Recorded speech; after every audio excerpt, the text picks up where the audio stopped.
तुझी थोर देव तू सदा बरा, जगण्याचं मोल दे ग चरणी साकड, बळ दे ग जिव्हाऱ्यात हेच मागण, जगण्याचं मोल दे ग चरणी साकड.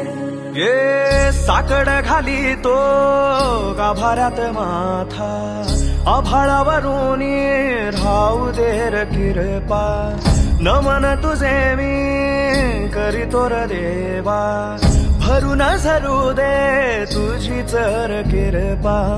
हिमतीच बीज दे पुरी तुझ्या दारची, उभराऊ वादळी ना भीती कुणाची. साथीला तू राहू मी वाट चालतो, खडतर बांगडी असो बाजूरची.